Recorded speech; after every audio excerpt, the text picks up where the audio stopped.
Everyone thinks they're self-aware, but the truth is most people are walking unconscious, controlled by patterns they've never identified. Human behaviour isn't random. It follows dark psychological scripts written before you could speak. The machinery running your life operates in total darkness and you've never questioned it.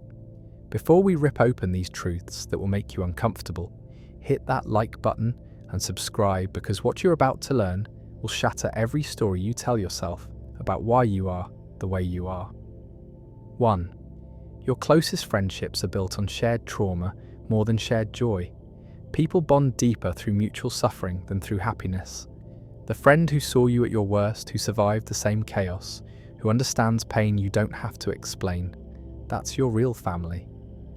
Joy is surface bonding. Trauma creates unbreakable connection because it requires witnessing and being witnessed in complete vulnerability. You don't remember the fun times with the same intensity you remember who held you when you were breaking. Pain builds loyalty that pleasure never could. 2. People who constantly say, "living my best life," are desperately trying to convince themselves it's true. The mantra is aspiration disguised as declaration. They're repeating it, hoping if they say it enough times, it'll become real. The announcement is overcompensation for internal doubt. People actually living their best life don't need to broadcast it, because the satisfaction speaks through their presence, not their captions. The louder the claim, the shakier the foundation. They're not celebrating, they're manifesting something they don't have yet. 3. Your porn consumption reveals sexual desires and psychological needs you'll never admit out loud. The specific content you search for isn't just physical preference, it's mapping unmet emotional needs and power dynamics you crave in real life. The patterns in your viewing history are confession of what you actually want but won't ask for. The privacy of porn lets you explore the parts of yourself you've learned to hide everywhere else. Your browser history is the most honest version of who you are sexually and psychologically. 4. People who forgive too quickly aren't enlightened. They're conflict avoidant and terrified of being abandoned. The instant forgiveness isn't grace, it's fear. They learned that holding people accountable means risking the relationship, so they swallow every hurt to keep the connection. The forgiveness is survival strategy from someone who believes their worth is conditional. They don't actually forgive, they just stop acknowledging harm because addressing it feels more dangerous than enduring it. The peace they're keeping is costing them their boundaries and self-respect. 5.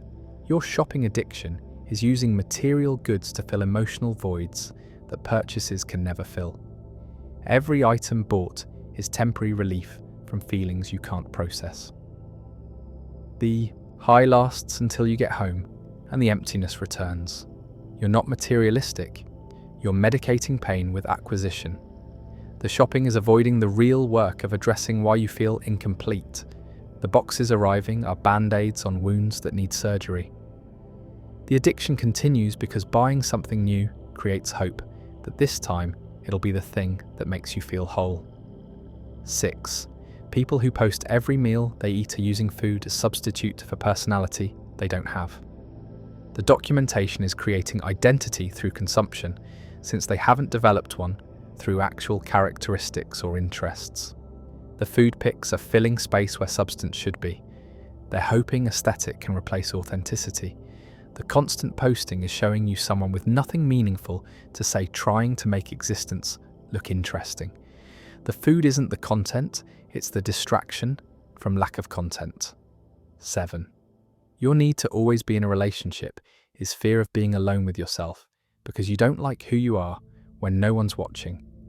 Serial monogamy is avoidance disguised as love addiction. You jump from person to person because the gaps between relationships force self-reflection you can't handle. Being coupled is identity and distraction. Without a partner, you have to face the parts of yourself you've been outsourcing to others. The relationship hopping isn't about finding the right person, it's about never having to find yourself. 8. People who record concerts on their phone and never watch the videos are choosing to experience life through a screen because actual presence feels too intense. The recording is creating distance from the moment happening right in front of them. They're there but not there, protected by the device from feeling too much. The footage becomes proof they attended without having to fully experience attending. Years later, they have video evidence of an experience they never actually had because they were too busy documenting to be present. The phone is shield against the vulnerability of just existing in a moment. 9. Your toxic positivity is spiritual bypassing that avoids processing real pain. The relentless optimism is suppression wearing motivational quotes. You've decided only good vibes are acceptable, so you bury anything that contradicts the narrative. The positivity is prison that won't let you feel what's actually happening. By refusing to acknowledge darkness, you're not transcending it, you're giving it power by pushing it underground where it festers. Real healing requires feeling everything, not just the feelings that fit your brand. 10. People who overshare every detail of their relationship on social media are building public pressure to stay together, even when private reality is falling apart. The posts are creating accountability structure that makes leaving harder. They're documenting evidence of happiness to trap themselves in relationship they're not sure about. The more they post, the more embarrassing it becomes to admit it's not working. The audience becomes cage keeping them in situation they might otherwise leave. The sharing isn't celebration, it's creating exit barriers. 11. Your workaholic tendencies are choosing achievement over healing because success is easier than therapy. Building empire is more socially acceptable than falling apart. Work gives clear metrics and concrete outcomes, while emotional work is messy and uncertain. So you pour everything into career while neglecting the inner work that actually matters. The ambition is really avoidance. You're winning at everything except facing yourself. The success is impressive from outside, but it's built on foundation of unprocessed trauma you're too busy to address. 12. People who use their mental illness as their entire identity have stopped trying to heal because sick is the only version of themselves they know how to be. The diagnosis became personality, and recovery threatens who they are. They're not managing illness, they're married to it. Every conversation centers their disorder because without it they don't know who they'd be. The illness is real, but they've made it comfortable. Healing means reconstruction of entire identity, and that's more terrifying than staying sick. The disorder is home, and they've stopped looking for the exit. 13. Your jealousy of influencers and celebrities is misdirected energy that should be aimed at your own unfulfilled potential. You're angry at them for living the visibility you won't pursue for yourself. The resentment is really grief that you're not doing the thing you claim you could do if only circumstances were different. Their success is mirror showing you your own inaction. The jealousy is revealing desires you've buried under excuses. They're not the problem, your relationship with your own ambition is. 14. People who constantly talk about how authentic they are usually aren't. Real authenticity doesn't require announcement because it's visible in behaviour. The declaration is performance of a trait that's meant to be natural. They're trying so hard to appear genuine that the effort itself is inauthentic. True authenticity is unconscious. It's just being yourself without thinking about it. The people who need to tell you they're real are usually the ones most carefully constructing an image. The announcement is the tell that it's performance. 15. Your anger at your parents is easier than admitting you're repeating their patterns with your own life and relationships. The rage keeps you separate from them in your mind, even as you become them in your actions. You judge their choices while making identical ones. The anger is distance from the terrifying recognition that you're turning into them. It's simpler to blame them than to acknowledge you've internalized their dysfunction and are passing it forward. The resentment is really fear of the generational curse you can feel but won't examine. 16. People who never set boundaries secretly resent everyone while playing victim to circumstances they created through their inability to say no. The lack of boundaries isn't kindness, it's cowardice. They're letting people take advantage while internally keeping score and building resentment. Then they explode or ghost because they never communicated limits. The victimhood is false because they trained people what was acceptable through their own actions. The resentment is their fault for expecting people to read minds instead of hearing words they never spoke. 17. Your constant self-improvement obsession is rejecting who you are right now in favor of hypothetical better version that will finally be acceptable. You're in endless war with yourself, where present you is never enough. The optimization is self-hatred disguised as ambition. You can't enjoy who you are because you're too busy becoming someone else. The improvement is treadmill, where arrival never comes because the goalpost moves every time you approach it. You're not growing, you're running from yourself. 18. People who brag about their high pain tolerance are usually dissociated from their body because feeling anything fully was too dangerous in childhood. The tolerance isn't strength, it's disconnection. They learned to not feel pain as survival mechanism, and now they can't feel anything with proper intensity. The numbness protected them once, but now it's preventing them from processing injury, emotion, and information their body is trying to communicate. The high tolerance is damage, not resilience. They're not tough, they're disconnected from the warning system that keeps people safe. 19. Your meditation and spirituality practice is sometimes avoidance of taking real action in your actual life. The inner work can become excuse for not doing outer work. You sit and breathe and visualize while your material circumstances crumble. The spiritual bypassing lets you feel productive while changing nothing concrete. Meditation is valuable, but it can become hiding place from responsibilities you're avoiding. Sometimes the most spiritual thing you can do is handle your practical obligations instead of transcending them. The enlightenment you're seeking requires showing up in the mundane, not escaping it. 20. People who date people significantly less attractive than they could get are choosing safety over risk. The less attractive partner feels like guaranteed loyalty because they believe that person won't leave or cheat. It's insurance against abandonment disguised as not being shallow. They're trading potential passion for perceived security. The relationship is built on calculation, not genuine attraction. They're with someone beneath their league because the power imbalance makes them feel safe.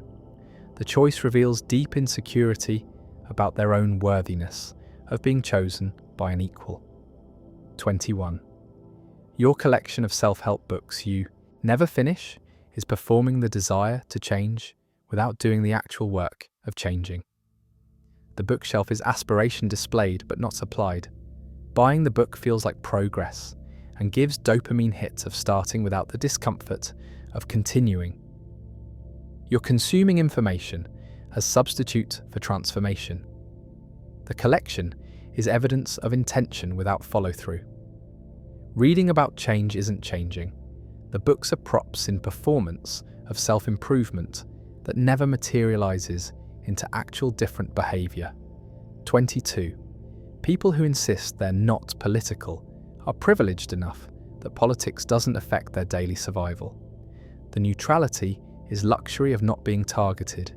They can afford to disengage because systems aren't actively harming them. The stance isn't enlightened, it's protected. When you're not impacted, you can pretend it doesn't matter. The apathy is revealing exactly how safe and comfortable their existence is. Politics is unavoidable for people whose rights and safety are constantly being legislated. Not caring is privilege announcing itself. 23. Your fear of commitment is really fear of being trapped in wrong choice because you don't trust your own judgment. The commitment phobia isn't about freedom, it's about self-doubt. You're terrified of choosing wrong and then being stuck with the consequences. The avoidance is paralysis from fear of regret. You keep options open not because you're free-spirited, but because you don't believe in your ability to make good decisions. The fear of committing is really fear of yourself and your capacity to choose wisely. 24. People who constantly need plans changed or cancelled are managing anxiety by maintaining control through disruption. The flakiness is power assertion. They need to be the one who decides, not the one accommodating others' decisions. The last-minute cancellations aren't emergencies, they're testing whether you'll adjust to their needs, regardless of inconvenience. It's control disguised as spontaneity or circumstances. They're training you that their comfort matters more than your time. The pattern is showing you who's running things, and it's not you. 25. Your attraction to sad music when you're already depressed is pain addiction, not healing. You're marinating in the feeling instead of processing it. The music is keeping you stuck in the emotional state by providing soundtrack that validates and intensifies it. You're not honoring your feelings, you're wallowing in them. The sad songs are preventing movement through the emotion by making the sadness feel too beautiful to leave. The music is mood reinforcement disguised as catharsis. You're choosing to stay in pain because the songs make it feel meaningful. 26. People who screenshot fights and vent to group chats are recruiting army against their partner instead of solving problems directly. The screenshots are building case, not seeking advice. They're creating narrative where they're right and gathering witnesses to validate that version. The friends only see cherry-picked evidence designed to make them side with the poster. It's trial by biased jury. The real conversation should be with the partner, not the audience. The group chat is avoiding actual conflict resolution while appearing to address it. 27. Your chronic lateness is passive-aggressive communication that your time matters more than theirs. The excuses are cover for the real message, which is, I don't prioritize you enough to be on time. The pattern isn't about time management, it's about power and respect. You can be on time for things that matter to you. The lateness with certain people or commitments is revealing exactly how much you actually value them. It's disrespect disguised as disorganization. The apologies mean nothing because the behavior never changes. The lateness is the truth. 28. People who constantly talk about their exes aren't over them no matter how much they insist they are. The repeated mentions are evidence of ongoing emotional attachment. Whether the talk is negative or positive doesn't matter. It's the frequency that reveals the truth. They're still processing, still engaged, still tied to someone they claim to have moved on from. Real moving on looks like barely thinking about them, not constantly referencing them. The talk is showing you someone who's haunted by a ghost they swear they've exorcised. The relationship ended, but their obsession with it didn't. 29. Your people-pleasing makes you fundamentally untrustworthy because no one knows if you're being honest or just telling them what they want to hear. The agreeability creates doubt about your authenticity. People can't trust your yes because you never say no. The niceness is actually creating distance because it prevents real connection. No one can truly know you if you're constantly shape-shifting to match their expectations. The pleasing is lying disguised as kindness. You've sacrificed being known for being liked, and in the process, you've made genuine intimacy impossible. 30. People who brag about how much they can drink have either already alcoholism or are heading there fast. The pride in high tolerance is really bragging about damage. Tolerance increases with regular heavy use, not genetic superiority. They're advertising dysfunction as achievement. The body adapts to poison you repeatedly expose it to. That's not impressive, it's concerning. The bragging is minimizing a problem by reframing it as strength. They're not fun, they're on a path to dependency and calling it personality. 31. Your vision board and manifestation rituals are magical thinking that lets you feel productive while avoiding actual strategic action toward your goals. Visualization is valuable, but it's not enough. You're confusing imagining with doing. The rituals create illusion of progress without requiring uncomfortable steps. You're attracted to manifestation because it promises results without risk or effort. Real achievement requires strategy, action, and confronting obstacles. The vision board is procrastination disguised as intention setting. You're wishing instead of working and wondering why nothing manifests. 32. People who post their workout routine daily are making fitness their personality because they don't have one otherwise. The documentation is substituting for identity. They're interesting because they exercise, not because of actual characteristics, thoughts, or experiences worth sharing. The gym is content because there's no substance. They're hoping dedication to physical improvement will be mistaken for having a developed self. The posting is revealing someone hollow, trying to fill space with one-dimensional activity. Fitness is valuable, but when it becomes your entire identity, it's showing you're empty everywhere else. 33. Your doom scrolling is addiction to anxiety that feels like staying informed, but is actually self-harm. The compulsive news checking isn't keeping you educated, it's keeping you dysregulated. You're mainlining cortisol and calling it being aware. The scrolling is feeding your nervous system poison while convincing you it's necessary. Real information gathering is intentional and limited. This is compulsive consumption that leaves you feeling worse while providing no additional useful knowledge. You're not informed, you're traumatized by constant exposure to crisis. The scrolling is digital self-harm disguised as civic duty. 34. People who say "I don't do drama" are always the source of it, and the declaration is preemptive defense. They're naming the pattern they create while blaming everyone else. Truly peaceful people don't need to announce their non-participation in chaos because their life demonstrates it.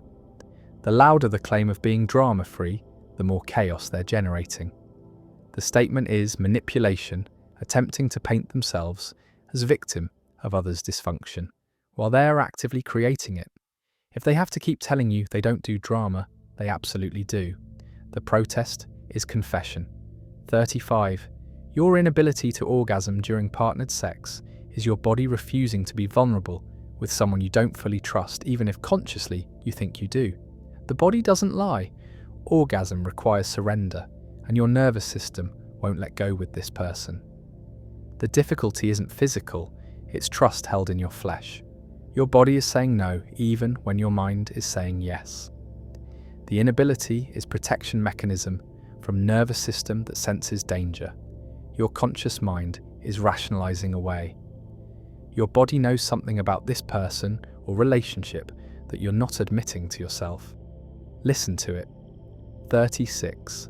People who constantly share motivational quotes are trying to inspire themselves, not you. The posting is self-talk made public. They're repeating affirmations hoping if they broadcast it enough it'll become true for them. The inspiration is really desperation disguised as wisdom. They're not secure in the message, they're trying to believe it through repetition. The sharing is revealing someone struggling who's performing confidence they don't feel. The quotes are wishes, not declarations of achieved states. They need the inspiration more than their followers do. 37. Your obsession with true crime is processing fear of male violence that you experience as women in this world. The consumption is studying predatory behaviour, hoping understanding creates protection. It's not morbid fascination, it's survival research. You're learning tactics, patterns and warning signs because you're trying to feel safer in a world where women are targets. The addiction is anxiety management through information gathering. You're watching worst-case scenarios to feel prepared. The true crime obsession is really about trying to control the uncontrollable fact of existing as potential prey. 38. People who fish with statements like, "I'm the worst," want you to disagree and reassure them, and if you agree, they'll be devastated. The statement is manipulation demanding specific response. It's emotional trap. Your job is to contradict and validate. If you don't play along, you're cruel. The fishing is control disguised as vulnerability. They're not seeking honesty, they're seeking ego management, and they're outsourcing it to you. The statement is compulsive need for external validation disguised as self-awareness. They don't want truth, they want performance. 39. Your frequent job changes aren't bad luck. You're running from patterns that follow you because the common denominator is you. The location changes, but the problems remain because you're bringing them with you. The fresh starts feel good because they temporarily let you avoid the real issue, which is something within you creating the same dynamics everywhere. Geography can't fix psychology. Until you address your role in the patterns, you'll keep recreating them in every new place. The moving is avoidance disguised as growth. 40. People who name drop constantly are managing insecurity by associating themselves with impressive people because they don't feel impressive alone. The dropping is borrowing status. They're hoping proximity to important people makes them important by association. The references aren't natural conversation, they're calculated status signals. They're trying to elevate themselves through connections rather than through their own substance. The name dropping is revealing someone who feels insignificant, trying to matter through who they know rather than who they are. 41. Your cynicism about love is protecting you from trying again because you're terrified the pattern will repeat and you won't survive another heartbreak. The jadedness isn't wisdom, it's armor. You've decided it's safer to believe love isn't real than to risk being vulnerable again. The cynicism is choosing loneliness over potential pain. You're not seeing clearly, you're seeing through scar tissue that won't risk reopening. The negativity is really fear disguised as insight. You're not too smart for love, you're too scared to try again. 42. People who constantly go live on social media are addicted to real-time validation that recorded content can't provide. The live sessions are desperate grasp for immediate attention and interaction. They need to see people watching, commenting, proving they exist and matter right now. The recording feels dead. They need the audience to be active participants. The constant going live is revealing someone whose sense of self requires constant external confirmation. They're not connecting, they're feeding an addiction to being perceived. The lives are performing existence for an audience they need more than they'll admit. 43. Your difficulty saying no creates resentment that poisons every relationship because you're doing things you don't want to do and blaming others for asking. The inability to decline makes you victim of requests you could have refused. The resentment is your fault for not communicating boundaries. You're expecting people to magically know your limits without you stating them. The anger at others for taking what you offered is misplaced. The problem isn't them asking, it's you saying yes when you mean no. The resentment is consequence of your own lack of boundaries. 44. People who constantly humble brag are fishing for compliments while trying to appear like they're not. The false modesty is manipulation. They want validation but need it to seem organic. The humble brag lets them showcase achievement while maintaining plausible deniability about seeking praise. It's calculated performance designed to extract admiration while appearing modest. They're not humble, they're strategically managing how they receive the attention they desperately want. The humility is costume, the brag is the truth underneath. 45. Your collection of unfinished projects is fear of completion because finishing means facing judgment and potential failure.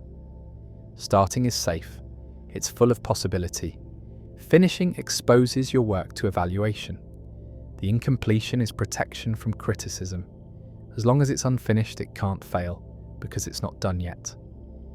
The pile of projects is procrastination disguised as creativity. You're not multi-passionate, you're completion phobic. The starting is avoiding the risk that comes with finishing. 46. People who air their partner's flaws publicly are slowly poisoning the relationship while appearing to just vent. Every public complaint recruits witnesses who will forever see that partner through negative lens you created. You're building case against them, with audience keeping score. The sharing damages trust irreparably. They'll never forget you exposed them. The venting isn't harmless It's relationship destruction in slow motion. The audience you're collecting will eventually be the chorus saying, "I told you so," when it ends. The public complaints are digging the grave. 47. Your overuse of sarcasm is hostility hiding behind humour so you can hurt people while maintaining plausible deniability. The sarcasm lets you say mean things, and if they react, you can claim they can't take a joke. It's covert aggression. You're being cruel with escape clause. The constant sarcasm is preventing genuine communication because everything has ironic distance. You're not funny, you're emotionally unavailable, and using humour as shield against sincerity. The sarcasm is keeping everyone at arm's length while appearing to be engaging. It's intimacy repellent disguised as personality. 48. People whose entire identity revolves around being parent have lost themselves so completely that they don't exist outside their children. The martyrdom is real, but it's also choice. They gave up self and call it sacrifice, but it's really fear of having identity beyond caregiving. When the kids leave, they'll collapse because they didn't maintain personhood alongside parenthood. The complete subsumption into parent role is showing children that self-erasure is love. It's not healthy, it's codependency dressed as devotion. They're not selfless, they're lost. 49. Your hatred of small talk is really discomfort, with the vulnerability eventually required to get to deeper conversation. You want deep connection without the awkward bridge of pleasantries, but intimacy is built gradually, not instantly. Small talk is social warm-up that establishes safety before depth. Your impatience with it is revealing that you want the reward without the process. The hatred is really control issue, where you want to dictate terms of connection. You're not too intellectual for chit-chat, you're too impatient for the relationship building it facilitates. 50. People who post everything immediately haven't developed the capacity to experience something without external validation. The moment isn't real until it's documented and reacted to. They can't just be, they must be witnessed. The posting is severing them from genuine experience. They're living for the story they'll tell rather than the experience itself. The immediate documentation is showing someone who doesn't trust their own perception. If the audience doesn't see it and validate it, did it even happen? They've outsourced reality to followers. The posting is existential crisis disguised as sharing. This is the uncomfortable psychology running beneath surface of every interaction. These patterns are real and operating whether you acknowledge them or not. The question isn't whether you do these things, it's whether you're brave enough to recognize when you do them and why. Understanding doesn't make you better than anyone, it just makes you conscious. And consciousness is the first step toward actual change, if change is what you actually want. Most people prefer the comfort of their patterns to the discomfort of transformation. Which one are you? Everyone thinks they understand human nature, but beneath every conversation, every relationship, every decision lies machinery most people never see. The mind follows rules you weren't taught in school. It operates on frequencies invisible to those who've never looked closely. Before we expose the psychological patterns that secretly run your life, hit that like button and subscribe, because what you're about to learn will permanently change how you see yourself and everyone around you. 1. Your brain makes decisions 7 seconds before you consciously realize it. Scientists can predict your choices by watching brain activity while you still think you're deciding. Free will feels real, but your unconscious mind has already committed. That sense of choosing in the moment is your consciousness catching up to what your brain already decided. You're not the author of your choices. You're the narrator pretending you were in control all along. 2. People who apologize too much are usually trauma survivors. Excessive sorry saying isn't politeness. It's a defense mechanism learned early. When you grow up around volatile people, you learn to apologize for existing to avoid conflict. It becomes automatic. Adults who constantly apologize are still operating like the environment is dangerous. They're diffusing threats that no longer exist. The apology is a shield from a war that ended years ago. 3. Your phone is deliberately designed to be as addictive as a slot machine. Every notification triggers a dopamine hit. Every refresh is a gamble on what you'll find. Tech companies hired psychologists to exploit your brain's reward circuits. The pull to refresh motion mimics pulling a slot lever. The variable rewards keep you hooked. You're not weak for being addicted. You're facing billion-dollar research specifically engineered to override your willpower. 4.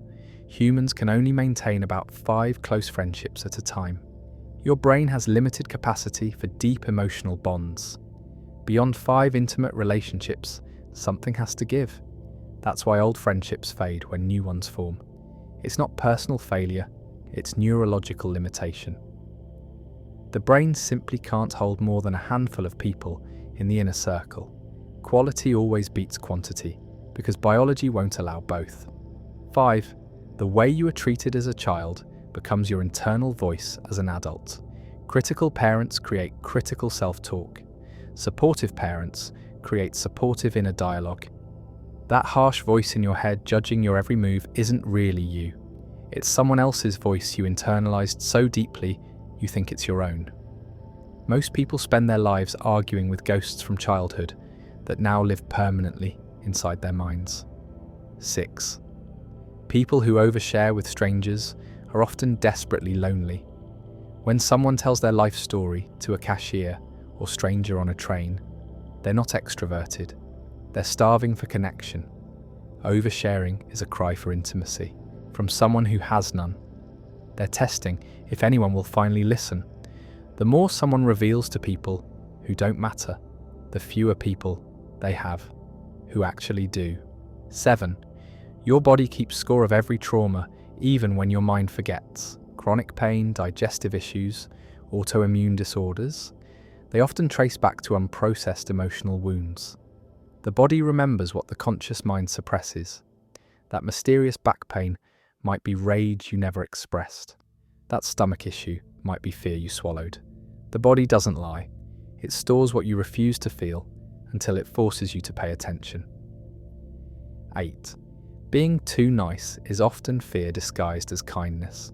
People pleasers aren't naturally generous, they're terrified of rejection. They've learned that their value depends on usefulness to others. Saying no feels like risking abandonment. Their kindness isn't free, it's purchased with their own needs constantly sacrificed. Nice people aren't weak, they're exhausted from a lifetime of earning love they should have received unconditionally. 9. Narcissists don't actually have high self-esteem, they have none. All that grandiosity is compensation for deep shame. They need constant validation because internally they feel worthless. The inflated ego is a mask over a collapsed sense of self. That's why criticism destroys them. It cracks the illusion they desperately need to survive. Arrogance isn't confidence, it's terror of being seen as small. 10. Your brain can't tell the difference between social media likes and real accomplishment. Dopamine fires the same way for both. That's why scrolling feels productive when you've done nothing. Your ancient reward system thinks social approval equals survival success. Every like registers as tribal acceptance.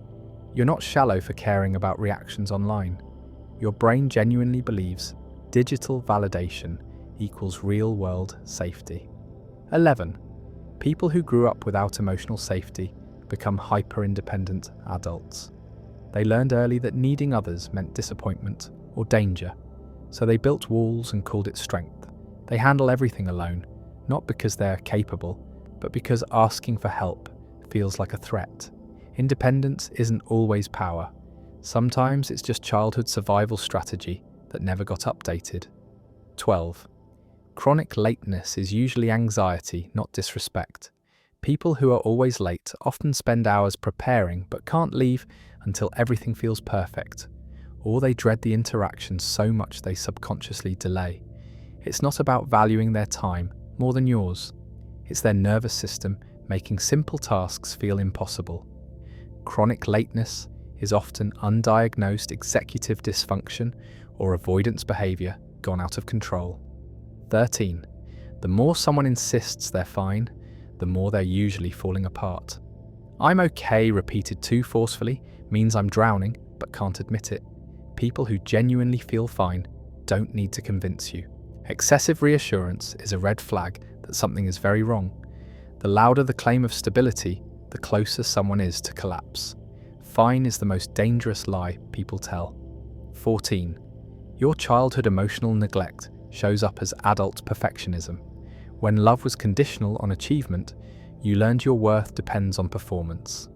Now you can't rest because rest feels like losing value. Perfectionism isn't about high standards. It's about the terror of being unlovable if you're not flawless. The impossibly high bar you set isn't ambition. It's the price you still think you have to pay to deserve existence. 15. People who seem emotionally cold are often the ones who feel too much. They learned early that showing emotion meant punishment or being taken advantage of. So they built ice around a core that's actually burning.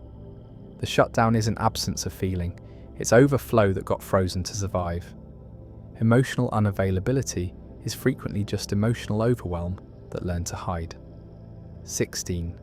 Your gut feelings are your subconscious processing millions of data points instantly. That instinct about someone isn't magic. It's your brain detecting micro-expressions, tone shifts, and behavioral patterns faster than consciousness can track. Intuition is pattern recognition happening below awareness. When something feels off, your ancient survival system has already calculated danger. Trust your gut because it's actually your wisest brain working faster than thought. 17. People who joke about their trauma are often still trapped in it. Humor is how they make the unbearable bearable. The laugh is a pressure release valve on pain they can't fully process. Every joke is a confession, disguised as entertainment. The person making everyone laugh about dark topics is usually the one suffering most. Comedy isn't healing, it's coping. The jokes stop when the pain finally gets addressed. 18. Children of alcoholics become adults who overfunction in chaos. They learn to manage unstable environments young. Now they're calm in crisis, but anxious in peace. They don't trust calm because calm always preceded the storm in childhood. They unconsciously create drama because chaos feels like home. Stability feels dangerous because they never learned to exist in it safely. 19. The person you're angriest at is usually showing you a part of yourself you refuse to see. We don't hate traits in others unless they mirror something we've rejected in ourselves. That rage you feel is actually self-recognition you can't accept. The things that trigger you most are reflections of your shadow. Either people are mirrors, and anger is what happens when you don't like what you see. 20. People who say yes to everything are actually saying no to themselves. Constant availability to others means constant abandonment of your own needs. Yes, people aren't generous, they're terrified. They've learned that boundaries equal rejection. So they sacrifice themselves repeatedly, hoping it will finally earn them the love they crave. But love earned through self-betrayal isn't love at all. 21. Your anxiety isn't broken thinking, it's your nervous system stuck in survival mode.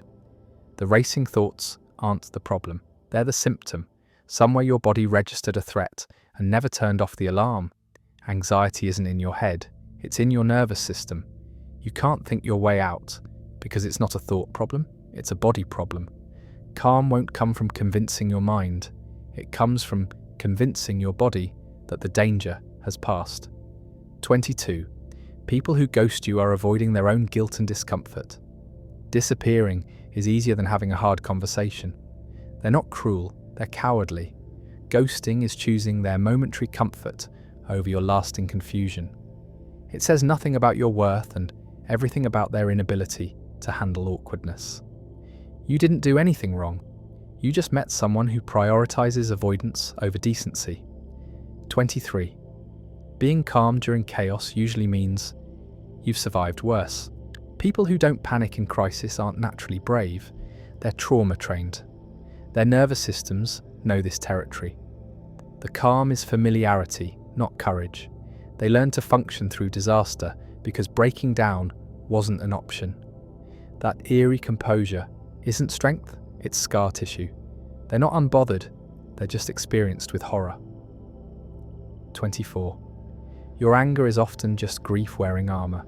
Rage feels safer than sadness, because sadness makes you vulnerable. Anger gives you energy and control. Grief makes you collapse.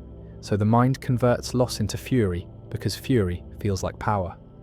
Beneath most rage is heartbreak that hasn't been given permission to be felt. Anger is the bodyguard grief hires to avoid being touched. 25. People who never talk about themselves are often hiding deep shame. They deflect every personal question, not because they're private, but because they believe their truth is too damaged to share. The deflection is protection. They've learned that being known means being rejected. So they stay mysterious, ask all the questions, keep everyone at arm's length. The less they reveal, the safer they feel from judgment. 26. Overachievers are usually running from a sense of worthlessness. The constant hustle isn't ambition, it's terror of stopping. If they pause, they'll feel the emptiness they're sprinting away from. Achievement is the drug that temporarily makes them feel valuable, but it never lasts, so they need another hit. Success doesn't fill the void because the void isn't about accomplishment. It's about never feeling inherently enough. 27. The silent treatment is emotional abuse disguised as self-control.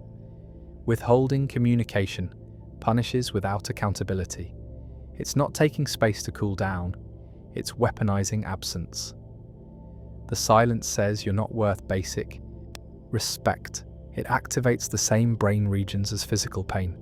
People who use silence as punishment know exactly what they're doing. It's control masked as maturity. 28. Your childhood attachment style predicts your adult relationship patterns. Anxious attachment creates people who cling and need constant reassurance. Avoidant attachment creates people who flee intimacy and need excessive space. Secure attachment creates people who can be close without losing themselves. Most relationship problems aren't about the current partner. They're about wounds from the first people who are supposed to love you unconditionally. 29. People who constantly play devil's advocate often just enjoy conflict. It's not intellectual curiosity, it's contrarianism disguised as critical thinking. They're not seeking truth, they're seeking the rush of argument. Every conversation becomes a debate because peace bores them. The need to oppose everything is often just unprocessed anger looking for an outlet. They don't want discussion, they want combat. 30. Your comfort zone isn't keeping you safe, it's keeping you small. The brain resists change because the unknown feels dangerous, but staying stuck is its own danger. Growth lives outside comfort, and your nervous system will fight growth every step. The anxiety you feel when pushing boundaries isn't warning, it's growing pains. Discomfort isn't damage, it's evolution. Your fear of change is just your old self refusing to die. 31. People who need to be right all the time are deeply insecure. The inability to admit mistakes comes from fragile self-worth.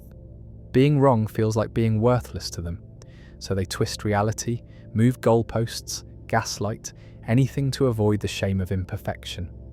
The need to win every argument isn't confidence, it's terror of being seen as flawed.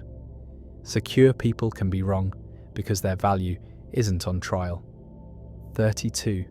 Your depression might be anger you've turned inward. When expressing anger wasn't safe growing up, you learned to direct it at yourself instead.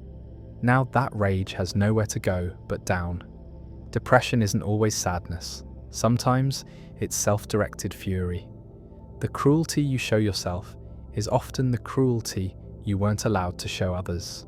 Releasing that anger outward appropriately can lift depression that therapy alone couldn't touch. 33. Being overly logical is often a defense against feeling. People who intellectualize everything are avoiding their emotions, not transcending them. Logic feels safe because feelings feel chaotic, but analysing emotions isn't the same as experiencing them.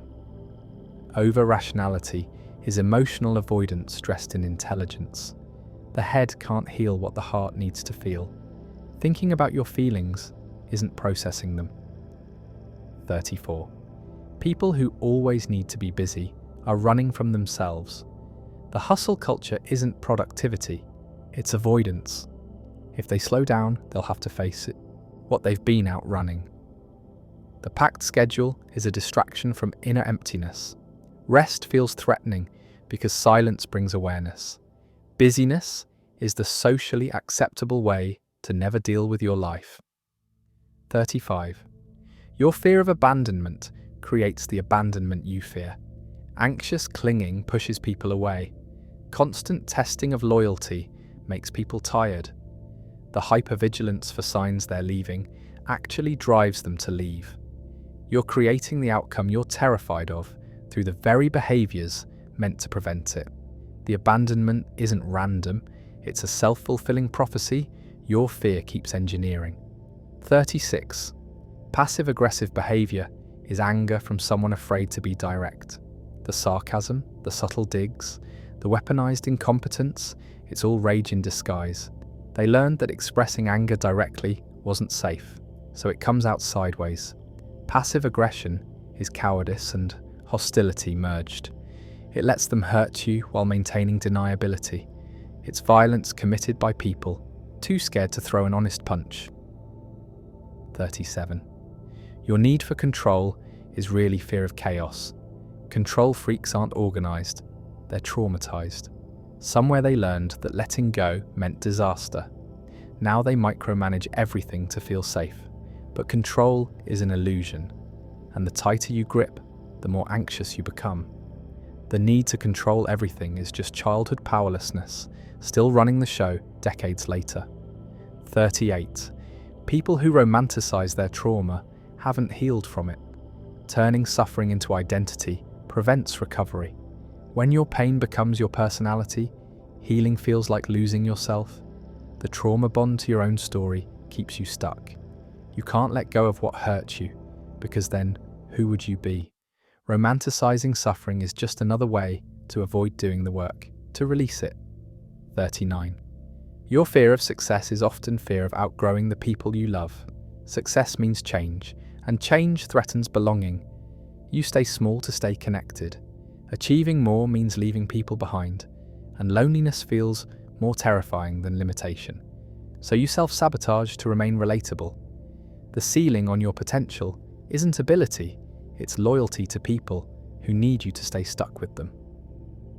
40. Emotional flashbacks feel like current emotions, but they're past wounds re-triggered.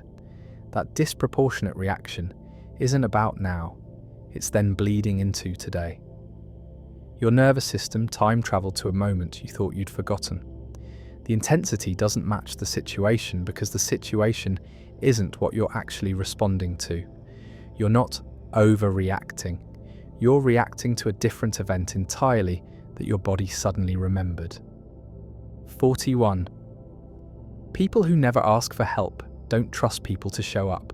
Somewhere they learned that needing others meant disappointment or danger. So they became self-reliant to the point of isolation. Independence became survival.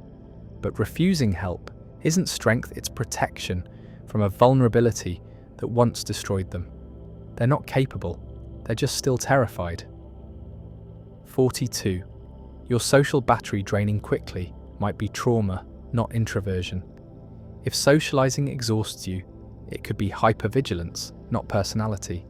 Constantly scanning for threats, managing others' emotions, masking your real self. That's not introversion, that's unprocessed fear. Real introverts recharge alone peacefully. Traumatized people collapse alone from the energy it took to feel safe around others. 43. The person who triggers you most is usually your greatest teacher. They're showing you exactly what you need to heal. The rage, the obsession, the inability to let them go, it's all pointing to your unfinished work.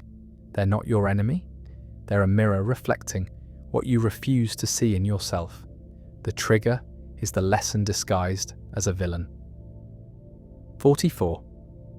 Your productivity guilt is capitalism living inside your head. The belief that rest is laziness isn't natural, it's conditioned. You've been taught your worth equals your output, so rest feels like moral failure. But you're not a machine. Exhaustion isn't weakness. The guilt you feel for resting is just internalized exploitation telling you that being human isn't enough. 45. People who can't handle your success were never really your friends. Real friends celebrate your wins. Insecure people feel threatened by them. Your growth exposes their stagnation, and they resent you for it. The friendship was conditional on you staying at their level. The moment you rise, they either rise with you or try to pull you back down. Most pull down. 46. Your overthinking is your brain trying to control the uncontrollable. You can't think your way to certainty about the future. The mental loops are an attempt to prepare for every possibility, but they just create more anxiety. Overthinking feels productive, but it's actually paralysis. The thoughts aren't solving anything. They're avoiding acceptance that you can't know what's coming and that terrifies you. 47. Being too sensitive is often having nervous system damage from invalidation. You weren't born fragile. You were made fragile by people who punished your emotions. Now everything feels like too much because your alarm system is broken. Sensitivity isn't weakness, it's injury. You're not overreacting, you're still reacting to a lifetime of being told your feelings were wrong. 48. Your need to fix everyone is avoiding fixing yourself. Helper types focus on others' problems to escape their own. Saving people feels noble, but it's often just distraction. You can't sit with your own pain, so you drown in theirs. The rescue mission is really abandoning yourself repeatedly to feel valuable. You're not compassionate, you're just allergic to your own life. 49. People who love bomb you are showing you who they'll become. Excessive attention early isn't passion, it's manipulation. They're overwhelming you to create dependency. Once you're hooked, they'll withdraw, and you'll chase the high they gave you. Love bombing is a drug dealer's strategy. The rush is designed to make you addicted. Real love builds slowly. Intensity from strangers is a red flag, not romance. 50. Your body holds trauma your mind has completely forgotten. That inexplicable panic in certain situations is body memory. The nervous system remembers what consciousness suppressed. Healing isn't just mental, it's physical. You can talk about trauma for years and stay stuck because the wound is stored in your tissues, not your thoughts. The body needs release, not just understanding. 51. Being the funny friend is often depression in disguise. Making everyone laugh while dying inside is a common mask. The comedy deflects from the pain. If they're entertaining, no one asks how they really are. Humor becomes armor against vulnerability. The class clown is usually the saddest person in the room. They've just trained everyone to never notice. 52. Your jealousy is showing you what you want, but won't admit. Envy is information about your buried desires. You resent their success because you want it too, but don't believe you can have it. The jealousy isn't about them. It's about you refusing to pursue what you actually want. The trigger is the truth you're avoiding about your own unlived life. 53. People who constantly victimize themselves avoid taking responsibility. Permanent victim status means never having to change. If everything is always someone else's fault, they never have to grow. The victim identity is comfortable because it removes agency, but without responsibility, there's no power. They've traded growth for the comfort of blame. 54. Your inability to trust isn't wisdom, it's unhealed betrayal. Calling it discernment is just rebranding trauma. The walls you built for protection became a prison. Not everyone is the person who hurt you, but your nervous system can't tell the difference. Trust issues aren't keeping you safe, they're keeping you alone. The person you're really protecting yourself from is vulnerability itself. 55. Being defensive is proof the criticism landed on truth. Secure people can hear feedback without collapsing. Defensiveness is the ego scrambling to protect a wound that got exposed. The stronger the defense, the deeper the truth hit. If it wasn't true, you wouldn't need the walls. Your reaction is confirming what they said even as you deny it. 56. Your relationship anxiety is usually childhood attachment wounds repeating. The fear they'll leave isn't about them, it's about the people who already left. You're not responding to this relationship, you're responding to every time love disappeared before. Your nervous system learned that closeness precedes abandonment. Now intimacy triggers panic because historically, it did end in loss. You're not broken, you're just still waiting for the other shoe to drop. 57. People who refuse therapy are often terrified of what they'll discover. Avoidance isn't skepticism, it's fear. They know if they start looking, they'll find damage they're not ready to face. Staying broken feels safer than the work of healing. Therapy threatens the identity they've built around their wounds. They don't avoid help because they don't need it. They avoid it because they desperately do. 58. Your constant need for validation means you abandoned yourself. You're asking strangers for permission to exist because you never learned to give it to yourself. External approval is a drug that never satisfies because the void is internal. Chasing validation is just outsourcing your self-worth to people who can't give you what you won't give yourself. The approval you seek has to come from within, or it will never be enough from without. 59.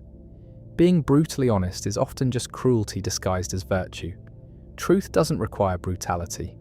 People who pride themselves on harsh honesty usually just lack empathy and social skills. Kindness and honesty aren't opposites. You can tell the truth gently. Brutal honesty is often just an excuse to be mean without accountability. It's weaponized truth used to hurt people while claiming moral high ground. 60. Your self-sabotage protects you from disappointment. If you destroy it first, failure can't surprise you. It's control through destruction. The sabotage feels like proof you were right about being unworthy. It confirms the negative belief, and that confirmation feels safer than hope. Hope is vulnerability, and failure hurts less when you caused it yourself. You're not weak, you're just protecting yourself the only way you learned how. 61. People who hate being alone are running from themselves. Constant company is avoidance of self-reflection. Solitude forces you to face who you are without distraction, and that's terrifying if you don't like what you find. The need for constant noise and people is fear of the silence that reveals truth. They're not social butterflies, they're just allergic to themselves. 62. Your chronic people-pleasing is fawning, a trauma response. It's not kindness, it's survival strategy. You learn to read rooms and manage emotions to stay safe. Now you can't stop even when the danger is gone.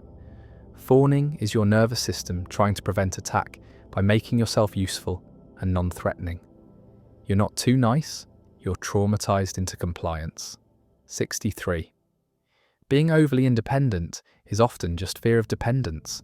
If you never need anyone, no one can disappoint you. Radical self-reliance is a defense against vulnerability, but humans aren't meant to be islands. The independence is protective isolation, rebranded as strength. You're not strong for never needing help. You're just still protecting the child who learned needing people wasn't safe. 64. Your imposter syndrome isn't humility, it's internalized unworthiness. Believing you're a fraud despite evidence otherwise comes from deep shame. You can't accept success because it contradicts your core belief that you're inadequate. Every achievement becomes luck or deception rather than proof you're capable. The fraud feeling isn't truth, it's just a wounded child convinced they're not enough, no matter what they accomplish. 65. People who constantly argue often feel invisible. The conflict is a bid for attention and validation. Being opposed is at least being seen. They'd rather be fought with than ignored. The argumentativeness is desperate connection, seeking through the only method that worked before. Negative attention beats no attention. The fight is intimacy for people who never learned healthy connection. 66. Your need to be perfect is fear of being rejected. Perfection is the price you think you must pay to be loved. You learned early that flaws meant abandonment. Now you exhaust yourself maintaining an impossible standard. But perfection isn't sustainable, and it's not real. The perfectionism is a cage you built to feel safe that's actually suffocating you slowly. 67. Being the strong friend is lonely. Everyone takes, but nobody gives back because they assume you don't need it. You've trained people that you're the helper, never the helped. Now you're drowning while everyone assumes you're fine. Strength became a trap. You can't show weakness because your identity depends on being the rock. But rocks erode and nobody notices until you've crumbled completely. 68. Your fear of conflict is trauma from unsafe conflict. Healthy disagreement is normal. Your terror of it isn't. Somewhere conflict meant danger, rage, or abandonment. Now any tension feels life-threatening. You've learned to sacrifice your needs to keep peace because war was too costly. But avoiding all conflict means disappearing yourself. The peace you're keeping is costing you your voice. 69. People who constantly need drama have nervous systems addicted to chaos. Calm feels wrong to them because their baseline is crisis. They unconsciously create problems to feel normal. The drama isn't happening to them, they're generating it. Chaos is their comfort zone because it's what they know. Peace feels dangerous because historically, calm preceded the storm. They trust turbulence more than tranquility. 70. Your overgiving leaves you empty and resentful. You give hoping it will be reciprocated, but it rarely is. Givers attract takers because takers can smell generosity from miles away. You're not appreciated, you're used. The resentment builds because the exchange is one-sided, but you never stop giving. You're trying to earn love that should be freely given. Overgiving isn't generosity, it's self-abandonment with extra steps. 71. Being low maintenance is often just fear of being too much. You've minimized your needs to avoid rejection or burdening others. But having needs is human. Denying them doesn't make you easier to love, it makes you invisible.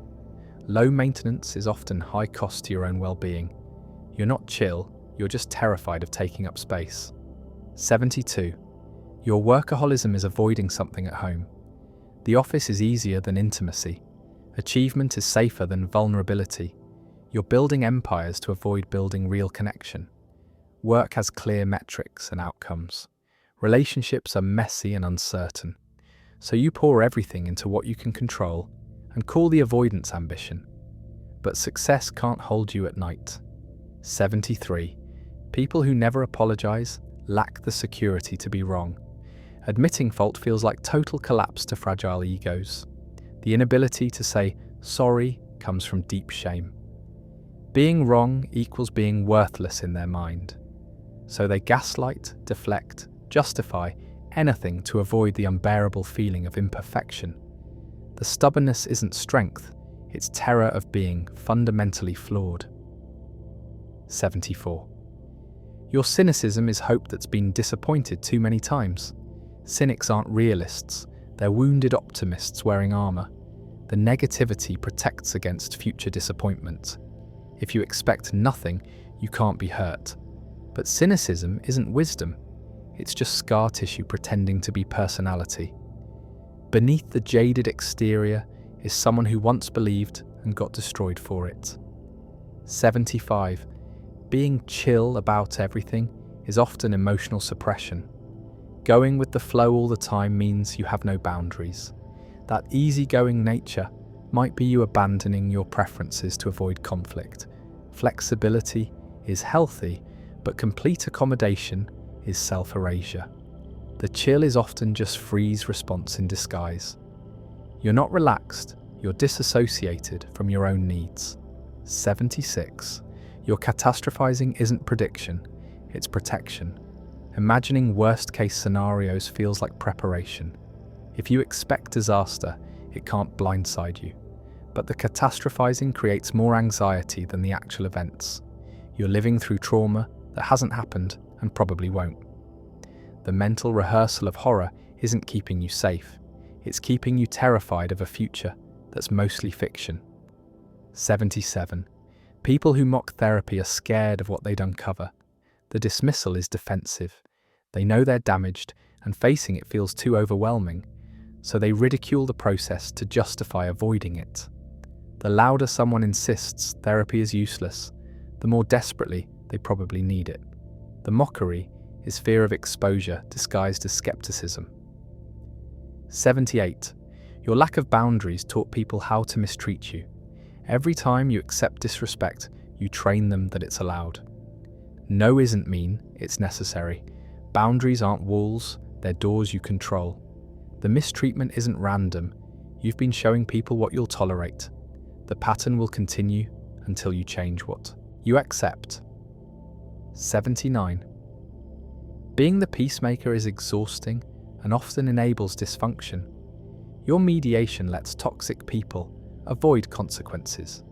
You're managing everyone's emotions so they don't have to.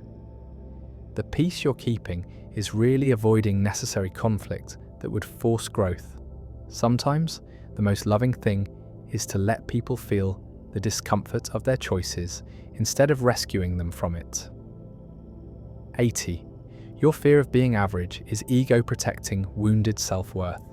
Needing to be special means being ordinary feels like death, but ordinary is most of life. The pressure to be exceptional is exhausting, and it's never satisfied. Average isn't failure, it's human. The terror of mediocrity is just another way you're trying to earn worth that should be inherent. 81. People who love bomb then withdraw are creating addiction. The cycle of idealization, then devaluation, isn't confusing, it's calculated. They make you feel amazing, so you'll chase that feeling when they take it away. It's intermittent reinforcement, the same principle that makes gambling addictive. You're not weak for being hooked, you're responding exactly how the manipulation was designed to make you respond. 82. Your chronic anxiety might be undiagnosed ADHD. The racing thoughts and inability to relax could be a dysregulated nervous system, not just worry. Many people, especially women, go decades with untreated ADHD, misdiagnosed as anxiety or depression. The anxiety is real, but it's a symptom, not the root. If managing your brain feels impossible, it might not be anxiety, it might be neurodivergence that needs different support. 83. Being the responsible one robs you of your youth.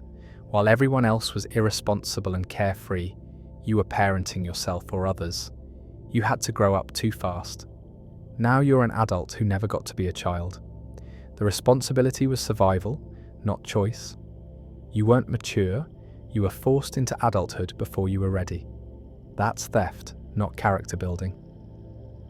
84. Your people-pleasing attracts users and repels genuine people. Healthy people want equals, not doormats. Takers target pleasers because they know you'll sacrifice yourself. The more you bend, the more they take. Meanwhile, authentic people are put off by the performance because they want real connection, not someone who mirrors them. Pleasing doesn't attract love, it attracts exploitation. 85. Being emotionally unavailable protects you from intimacy that once destroyed you. The walls aren't random, they're strategic. Vulnerability meant pain, so you shut down. Now you're safe but isolated. The unavailability isn't your personality, it's protective armor from a war that ended but you never disarmed from. You're not cold, you're just still in defense mode from a battle you already survived. 86. Your need to have the last word is about control, not communication. Winning the argument feels more important than resolving it. It's not about truth, it's about dominance. The compulsion to respond to everything comes from ego, needing to be right to feel secure. But having the last word doesn't make you right. It makes you exhausting. Sometimes silence is strength, not surrender. 87. People who constantly play victim manipulate through helplessness. The powerlessness is performance. They've learned that appearing weak gets them sympathy and avoids accountability. Every problem becomes everyone else's responsibility to fix. The victim role is control disguised as fragility. They're not helpless. They've just discovered that helplessness works to get needs met without having to be direct or do the work themselves. 88. Your relationship patterns repeat until you heal the original wound. You keep choosing the same person in different bodies because unresolved trauma seeks familiar pain. The pattern isn't bad luck, it's unfinished business. You're unconsciously trying to fix the past by recreating it. But you can't heal an old wound with a new person. The repetition will continue until you address the source. 89. Being too much for some people means you're enough for the right people. The ones who can't handle your intensity aren't your people. You don't need to shrink. Dimming your light doesn't make small people more comfortable. It just makes you invisible. The right people won't be overwhelmed. They'll match your energy. Stop apologizing for taking up space. The problem isn't your size, it's their capacity. 90. Your fear of success is often deeper than your fear of failure. Failure is familiar. Success is unknown territory. Success means visibility, responsibility, expectations. It means you can't hide behind potential anymore. Success forces you to own your power, and that's terrifying if you've built identity around struggle. The ceiling isn't ability, it's fear of what life looks like without the excuse of not having succeeded yet. 91. Constantly explaining yourself to people who don't listen is self-abandonment. Their refusal to understand isn't a communication problem, it's a respect problem.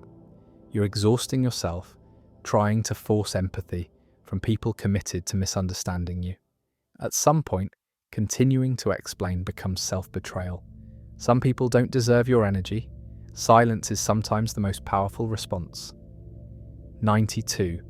Your productivity obsession is avoiding the emptiness underneath. Staying busy means you don't have to feel the void. Hustle culture gave you permission to never stop and call it success, but the exhaustion is catching up. The constant motion isn't building anything meaningful. It's running from the terrifying question of who you are when you're not producing. Rest won't kill you, but avoiding it might. 93. People who can't be happy for you are showing you who they are. Believe them. Real friends celebrate your wins without making it about them. Jealous. People reveal themselves through what they can't celebrate. Their inability to be happy for you isn't about you. It's about their relationship with their own failure. But you deserve people who cheer you on, not people who wish you'd stayed small. 94. Your chronic pain might be your body screaming what your mouth won't say. Suppressed emotions don't disappear, they become symptoms. The back pain could be carrying burdens not yours. The headaches could be unexpressed rage. The body keeps score, and eventually it sends the bill. Sometimes healing isn't medical, it's emotional. The pain is a message, and medication just silences the messenger without addressing the message. 95. Being attracted to emotionally unavailable people means you're probably emotionally unavailable yourself. Available people feel boring because intimacy terrifies you. You're drawn to the chase because catching someone means getting close, and closeness feels dangerous. The pattern isn't bad luck, it's self-protection. You're picking people guaranteed not to get too close, so you never have to face your own fear of vulnerability. 96. Your inner child is still waiting for the apology you'll never get. The parent who damaged you won't suddenly see the light and apologize. Waiting for them to acknowledge the harm keeps you stuck. Healing means accepting you won't get the accountability you deserve. The apology you need has to come from you to yourself. Release yourself from the prison of waiting for validation that's never coming. 97. People who say, "I'm just being real," are usually just being rude. Authenticity doesn't require cruelty. You can be genuine without being harsh.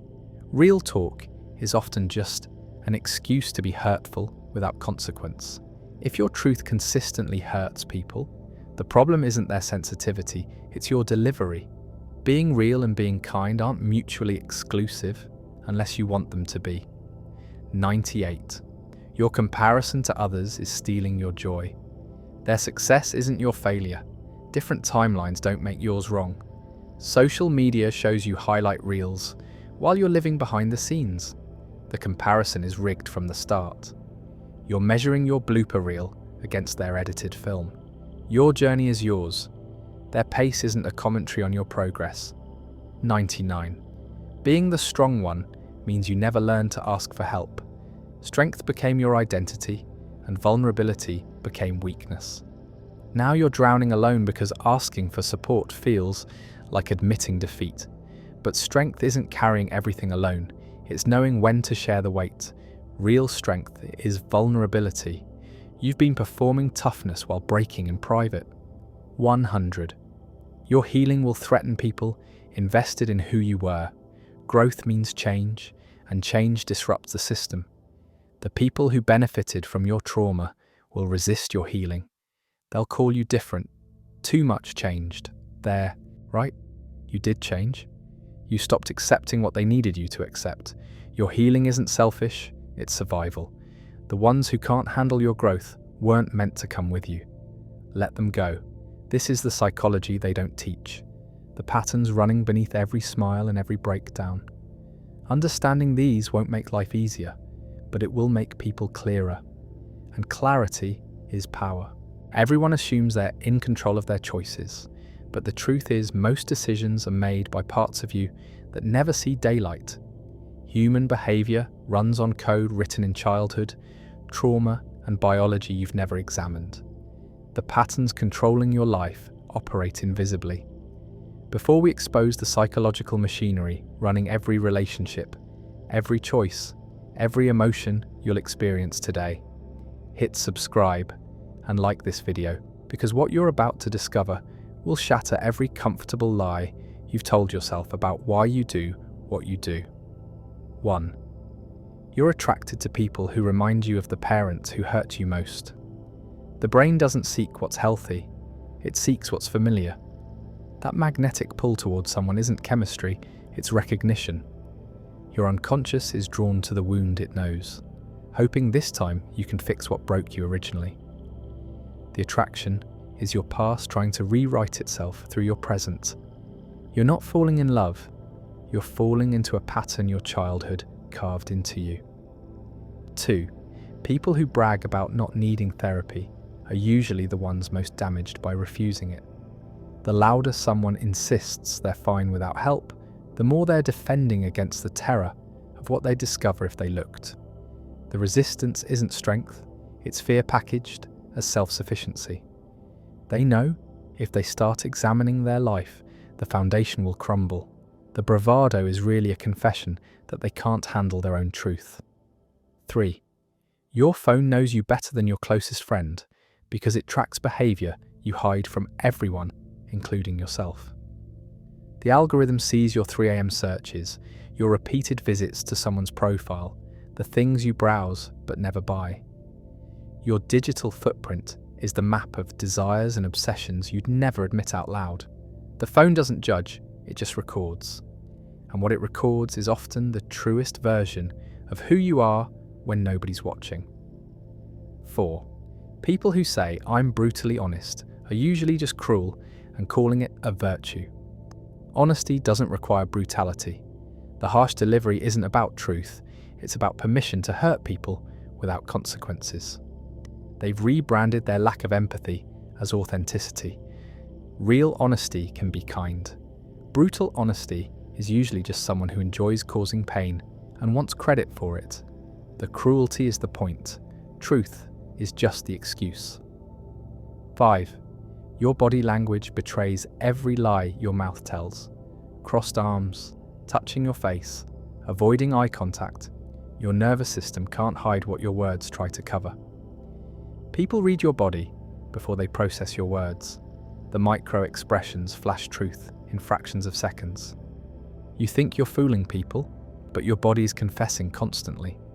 The flesh is honest even when the tongue lies. 6. People who constantly post inspirational quotes are often the ones struggling most with the very thing they're posting about. The motivational content is aspirational, not descriptive. They're posting what they need to believe, not what they've achieved. The constant inspiration is really desperation dressed up as wisdom. They're trying to convince themselves by convincing you. The quotes are wishes disguised as truths. 7. Your recurring arguments with the same person are never about what you think they're about. The dishes, the lateness, the tone, those are just containers for the real issue you're both avoiding. The surface fight is safe. The real wound is too scary to name, so you keep fighting the proxy war because the actual battle feels too dangerous to engage. The argument repeats because you're never addressing the actual problem. 8.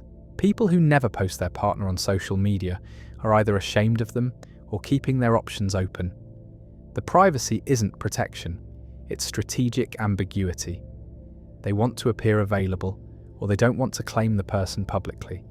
Real love isn't performed, but complete invisibility is intentional. The absence tells a story they're trying not to tell. They're hiding someone for a reason, and the reason is never good. 9. Your taste in music reveals your emotional state more accurately than your words. Sad songs on repeat mean you're processing pain you won't speak about. Aggressive music means you're channeling rage you can't express. The playlist is the diary you don't write. The songs you play obsessively are soundtracks to feelings you're living through silently. Your ears are choosing what your mouth won't say. 10. People who humble brag are deeply insecure and fishing for validation while pretending they're not. The false modesty is manipulation. They want the compliment, but need to look like they weren't asking for it. The humble brag is insecurity doing gymnastics to get approval without appearing to need it. They're not humble, they're calculating. The brag is real, the humble is performance. 11. Your chronic lateness is passive-aggressive control disguised as disorganization. Making people wait gives you power, while letting you avoid accountability through excuses. The tardiness isn't accidental, it's assertion of your time mattering more than theirs. You're not scattered, you're establishing dominance through making others accommodate you. The lateness is a power play, wrapped in apologies that mean nothing because the behavior never changes. 12. People who say, "Trust me," are usually about to lie or already have. Trustworthy people don't need to demand trust, their actions earn it. The phrase is preemptive defense against the doubt they know is coming. They're trying to bypass your critical thinking by appealing to faith. The request for blind trust is really a request for permission to deceive you. If they have to say it, you probably shouldn't give it. 13. Your need to document everything is robbing you of actually experiencing it. The constant photos and videos mean you're watching life through a screen instead of being in it. The documentation is creating distance from presence. You're so focused on capturing the moment for later that you're missing it now. The memories you're trying to preserve are being destroyed in the act of recording them. 14. People who treat service workers badly reveal exactly who they are when power dynamics favor them. How someone treats people they don't need to impress is their real character. The rudeness to waiters, cashiers, janitors, that's who they actually are beneath the charm they show people they need. Kindness to equals and cruelty to subordinates isn't selective respect. It's revealing that their decency is conditional. Character is how you treat people who can't benefit you. 15. Your overuse of "just kidding" after saying something harsh is you telling the truth, then retreating when you see the impact. The joke isn't a joke, it's honest feelings wrapped in plausible deniability. You meant it, you're just too coward to own it when you see it hurt. The backpedal doesn't erase the truth that leaked out. The "just kidding" is really, "I meant that, but I'm scared of consequences." 16. People who weaponize their zodiac sign to excuse bad behavior are avoiding accountability. Blaming stars for your choices is refusing to own your actions. Astrology can be meaningful, but using it as justification for harm is manipulation. Your sign didn't make you cheat or lie or hurt someone. You did. The cosmic excuse is really just you not wanting to take responsibility. The stars aren't making your choices. You are. 17. Your constant need for background noise is avoiding the silence where uncomfortable thoughts live. The TV, music, podcasts running perpetually, it's all drowning out internal voices you don't want to hear. Silence forces reflection, and reflection surfaces what you're running from. The noise is medication for awareness you can't handle. You're not enjoying the content, you're using it as numbing agents for your own mind. 18. People who say, "no offense," are about to say something offensive and want immunity. The disclaimer doesn't make the statement less hurtful, it just tries to preemptively block your valid reaction. They know it's offensive, that's why they're warning you. The phrase is manipulation, requesting you not respond to the disrespect they're about to deliver. If they have to say "no offense," the offense is absolutely intended. 19. Your hatred of silence in conversation reveals your fear of intimacy and being truly seen. Comfortable silence requires trust and presence most people can't handle. The need to fill every gap with words is anxiety about what might surface if you stop performing. Silence is naked and vulnerable. The constant talking is armor against the exposure silence creates. You're not chatty, you're hiding. 20. People who constantly talk about how much they hate drama are usually creating it. The obsession with being drama-free is overcompensation for being the source. Truly peaceful people don't need to announce it because their life shows it. The louder the proclamation of no drama, the more chaos they're generating. The protest is deflection. They're naming what they're doing and blaming everyone else. 21. Your need to one-up every story someone tells isn't connection, it's competition disguised as relating. They share something, you immediately share something bigger or better. You think you're bonding through commonality, but you're actually stealing their moment to make it about you. The one-upping is insecurity, needing to be more impressive, more interesting, more everything. You're not connecting, you're competing, and it's exhausting. 22. People who screenshot private conversations to show others are fundamentally untrustworthy. The screenshot is betrayal dressed as receipts. They're violating confidence for social currency, validation, or ammunition. If they'll screenshot others, they'll screenshot you. The behaviour shows they view private communication as performance they're entitled to share. Trust is impossible with someone treating your words like public property. The screenshots are proof of character you should believe. 23. Your "I'm just being real" is usually you being rude and demanding applause for it. Authenticity doesn't mean saying every harsh thing that crosses your mind. Being real includes being kind. Cruelty isn't honesty, it's cruelty. You're using realness as permission to be hurtful without accountability. The defense of authenticity is really just you refusing to consider impact. Being yourself doesn't mean being an asshole. 24. People who refuse to apologize sincerely are emotionally stunted and terrified of vulnerability. A real apology requires admitting fault, and that feels like annihilation to fragile egos. So they give non-apologies, "I'm sorry you feel that way," deflecting responsibility while appearing to make amends. The refusal to truly apologize is fear of the shame that comes with being wrong. They're protecting themselves at the cost of the relationship. The inability to apologize is emotional immaturity masquerading as pride. 25. Your social media persona is who you wish you were, not who you are. The curated version is aspiration, not documentation.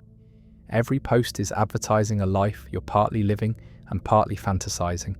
The gap between your feed and your reality is the measure of your dissatisfaction. You're building a character and hoping if you perform it long enough, it becomes true. The persona is both lie and goal. 26. People who constantly need reassurance will never believe you, no matter how much you give. The doubt is internal, and no external validation can fix it. You could tell them you love them 1,000 times, and they'll need to hear it for the 1,001st. The need is bottomless, because the wound it's trying to fill is too old and too deep. Your reassurance is treating a symptom of a problem only they can solve. The asking will never stop until they heal the core belief. 27. Your road rage is displaced anger from areas of life where you feel powerless. You can't yell at your boss or your partner, so you scream at strangers in cars. The traffic isn't making you angry. It's just the acceptable target for rage that belongs elsewhere. The explosion is real emotion finding the safest outlet. You're not mad at the driver, you're mad at your life, and they're just convenient. 28. People who give backhanded compliments are insulting you while maintaining deniability. You're pretty for a big girl. You're smart for someone who didn't go to college. The structure is praise containing poison. They're hitting you while smiling, and if you react, they'll say you're sensitive. The backhanded compliment is aggression disguised as kindness. It's calculated cruelty, letting them hurt you with immunity. 29. Your excessive apologizing makes your actual apologies meaningless. When you say sorry for existing, for speaking, for everything, the word loses all power. Real apologies require genuine wrongdoing and changed behavior. Constant apologizing is either trauma response or manipulation, making yourself small or guilting others. Either way, by the time you've actually done something wrong, your apology is just more noise. The word has been depleted through overuse. 30. People who love to debate every point aren't intellectual. They're exhausting and using argument as intimacy substitute. They've learned to connect through conflict because vulnerability terrifies them.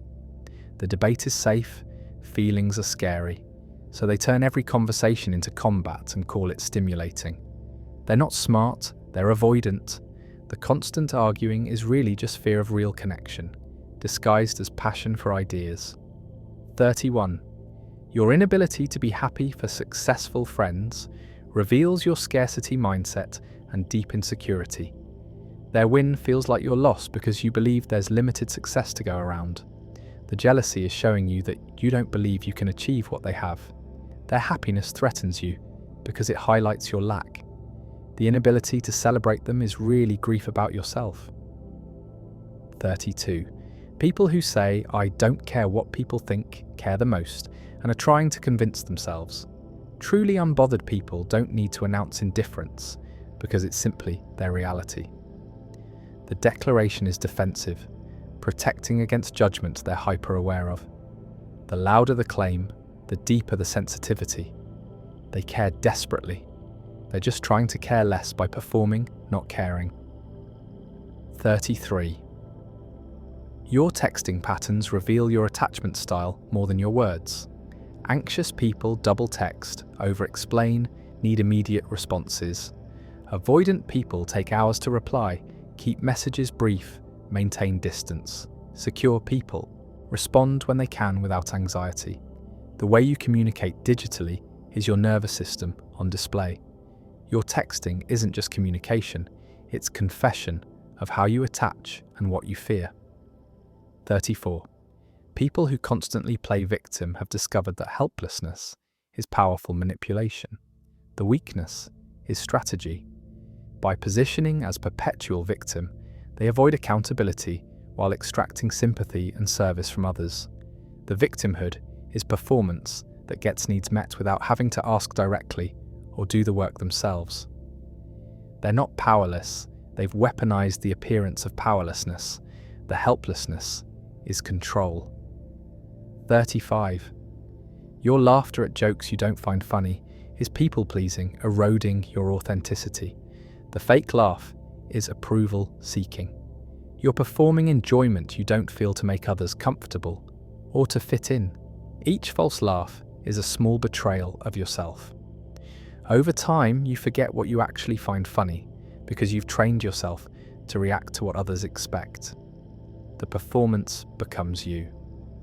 36. People who overshare immediately are either trauma dumping or testing your boundaries. The inappropriate disclosure is strategic. If you can handle their worst up front, maybe you're safe. If you run, better now than later. The overshare is a filter disguised as poor boundaries. They're not oblivious, they're testing capacity for their reality before investing. It's defensive vulnerability, checking if you're worth the risk. 37. Your cleaning when you're upset is controlling the external chaos because internal chaos feels unmanageable. The scrubbing is soothing because you can see progress and results. You can't fix your feelings, but you can fix the mess. The cleaning is displacement activity, channeling overwhelming emotion into tasks you can complete. The spotless house is really your anxiety made visible and temporarily conquered. 38. People who say, "I'm not like other girls," or "I'm not like other guys," are performing uniqueness while revealing they're exactly like everyone seeking validation through differentiation. The claim of distinction is really desperate need to feel special. They're not unique, they're insecure about being ordinary. The statement is trying to manufacture value through contrast. They're like everyone else pretending they're not. 39. Your hatred of your own voice in recordings is what you actually sound like, and everyone else already knows it. You hear your voice through bone conduction plus air, others only hear air. The recording is what they've always heard. Your shock is meeting the version of you everyone already knows. The hatred is resistance to accepting how you're actually perceived versus how you think you sound. 40. People who insist on going Dutch on everything are often controlling or guarding against owing or being owed. The financial rigidity is really intimacy barrier. They can't tolerate the vulnerability of accepting generosity or the connection that reciprocity creates. The splitting is keeping score, so no one has power through obligation. The penny counting isn't fairness, it's protection from the interdependence that closeness requires. 41. Your obsession with true crime is often your anxiety trying to prepare for danger by studying worst-case scenarios. The fascination is illusion of control through knowledge. If you understand how predators think, maybe you can avoid becoming prey. The morbid interest is hypervigilance disguised as entertainment. You're not dark or weird, you're processing fear of vulnerability through studying violence. The obsession is really about feeling safer by feeling prepared. 42. People who constantly quote movies or shows instead of expressing original thoughts are hiding behind scripts because vulnerability terrifies them. The reference is safer than authentic expression. They're communicating through other people's words because their own feel too exposing. The quoting is deflection. It's participation without presence, connection without risk. They're there but not really there, protected by borrowed language. 43. Your need to win every argument is your ego equating being right with being valuable. Losing feels like worthlessness, so you fight to the death over everything. The stubbornness isn't about truth. It's about protecting self-worth that's built on intellectual superiority. Being wrong threatens your entire identity. The arguing is really defending against the shame of imperfection. The need to win is need to matter. 44. People who mock therapy are terrified of what they'd find if they actually examined their life. The dismissal is defensive. They know they're damaged and looking feels too overwhelming, so they ridicule the process to justify avoiding it. The louder the mockery, the more desperately they probably need it.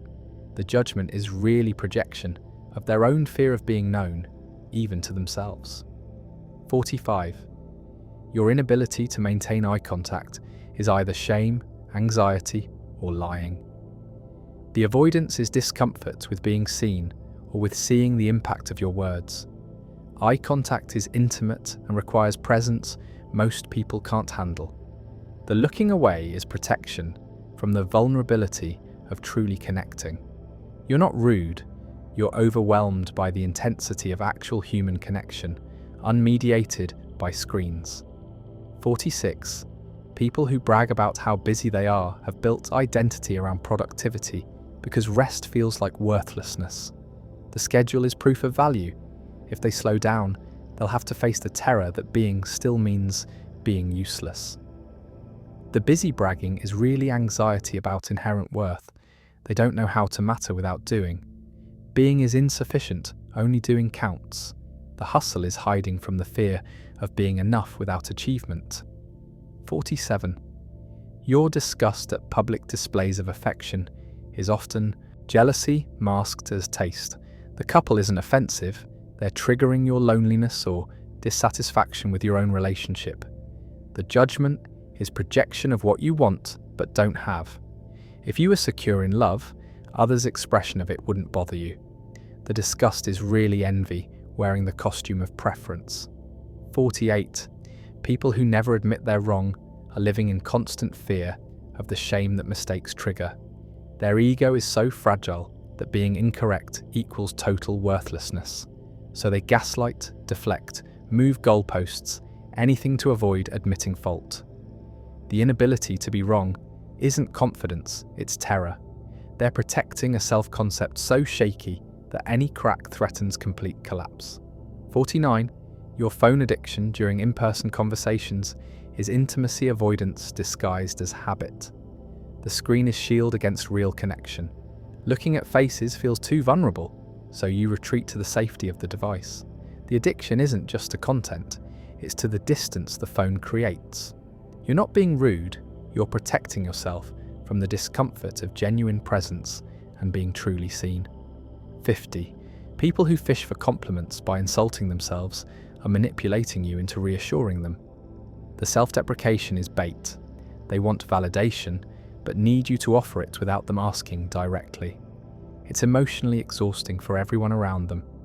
The false humility is really insecurity using manipulation to get needs met. If you don't bite, they escalate until you do. The fishing is control disguised as low self-esteem. 51. Your cynicism protects you from disappointment you can't afford to feel again. The negativity isn't realism, it's scar tissue. If you expect nothing, you can't be hurt. The cynicism is hope that died and became armor. You're not seeing clearly. You're seeing through trauma that won't risk optimism again. The jadedness is really just pain that learned to expect the worst to survive. 52. People who always need the last word are fighting for control they don't have elsewhere in life. The compulsion to close every exchange is power assertion. They can't let you have it because that feels like losing. The final word is winning a battle that's only happening in their head. It's not about communication, it's about dominance. The need reveals exactly how powerless they feel underneath. 53. Your Instagram story watching patterns reveal who you're obsessed with, even if you never admit it. The person whose story you watch within minutes of posting, that's who occupies your mind. The algorithm knows your patterns. You're not casually browsing, you're checking in on specific people. The viewing order is ranked by your engagement, not chronology. Your watching habits are confessing what your mouth won't say. 54. People who always talk about how authentic they are usually aren't. Real authenticity doesn't need advertisement because it simply exists. The declaration is performance of a trait that's meant to be natural. They're trying too hard to seem genuine, which is itself inauthentic. Truly authentic people don't think about authenticity. They just are. The announcement is the tell. 55. Your refusal to delete their number is keeping attachment alive while pretending you've moved on. The contact sitting there is safety net and temptation. You tell yourself it's nothing, but if it was nothing, you'd delete it. The number is permission to relapse disguised as practicality. You're not over them, and the saved contact is proof. Moving on requires deleting the easy access to going back. 56. People who say, "I tell it like it is," are usually tactless and calling it honesty. Truth doesn't require cruelty. The harsh delivery isn't about integrity, it's about lack of empathy dressed as virtue. They're not more honest than others, they just refuse to consider impact and want credit for it. Brutal honesty is usually brutality hiding behind truth. You can be honest and kind unless you're using honesty as weapon. 57. Your need for constant validation on social media is filling a void that external approval can never fill. The likes are temporary hits that fade immediately, requiring more. The addiction is chasing satisfaction that only internal worth can provide. You're asking strangers for permission to feel valuable and wondering why it never sticks. The validation is empty calories that never nourish the actual hunger. 58. People who never ask questions about you aren't interested in you. The one-sided conversation isn't accidental. They're using you as audience, not engaging you as person. Real interest inquires and listens. The absence of questions is absence of curiosity about who you are. They're not distracted, they're self-absorbed. The imbalance is showing you exactly where you rank in their consideration. 59. Your jealousy of people living the life you want is showing you what you've given up on for yourself. The envy is information about buried dreams and abandoned desires. You resent them because they're doing what you won't allow yourself to pursue. The jealousy isn't about them, it's about you refusing to try for what you actually want. The trigger is pointing at your own unlived life. 60. People who love bomb then withdraw are creating addiction through intermittent reinforcement. The cycle isn't confusion, it's manipulation. They make you feel amazing, then take it away, so you'll chase the high. It's the same psychology that makes gambling addictive. You're not weak for being hooked. You're responding exactly how the pattern was designed to make you respond. The love bombing is bait for the trap the withdrawal creates. 61. Your overthinking is trying to control outcomes you can't control by imagining every scenario. The mental loops feel productive, but they're really just anxiety spinning wheels. You can't think your way to certainty about the future. The overthinking is avoidance of acceptance that you can't know what's coming and that terrifies you. The thoughts aren't solving anything. They're preventing you from being present. 62. People who never celebrate your wins are keeping score and losing. Your success feels like their failure. They can't be happy for you because your joy highlights their stagnation. The inability to celebrate is revealing their scarcity mindset. They believe your piece of the pie means less for them. The coldness toward your achievement is really despair about their own lack of progress. 63. Your comparison to others on social media is poison disguised as inspiration. You're measuring your behind the scenes against their highlight reel. The comparison is rigged from the start and designed to make you feel inadequate. Their carefully curated life isn't real, but it's destroying your real life by making it feel insufficient. The scrolling isn't harmless, it's slowly teaching you to hate what you have. 64. People who ghost and reappear are keeping you as backup while pursuing better options. The disappearing act isn't confusion, it's strategy. They're keeping you warm while exploring elsewhere. The return isn't them realizing your value, it's their other options falling through. You're not a priority, you're a plan B. The pattern will continue until you enforce the boundary they're violating. 65. Your productivity guilt is capitalism, living inside your head telling you rest is theft.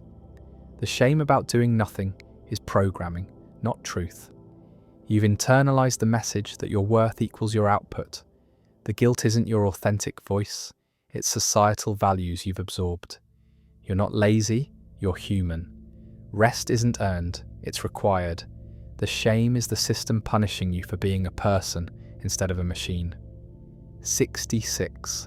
People who constantly interrupt aren't rude. They're anxious, and their brain won't hold thoughts long enough for you to finish. The interruption is desperation, not disrespect. They're terrified they'll forget what they want to say. It's often undiagnosed ADHD creating the compulsion. They're not dismissing you. They're battling a nervous system in overdrive. The rudeness is symptom of a brain that won't slow down. 67. Your hatred of your own photos is distorted self-perception meeting reality. You see yourself through a critical lens others don't share. The disgust is internal judgment, not objective truth. Everyone else sees the version in the photo. You see every flaw magnified. The hatred is really self-rejection, finding evidence in images. The photos aren't lying, your self-concept is. 68. People who need enemies are avoiding the work of looking at themselves.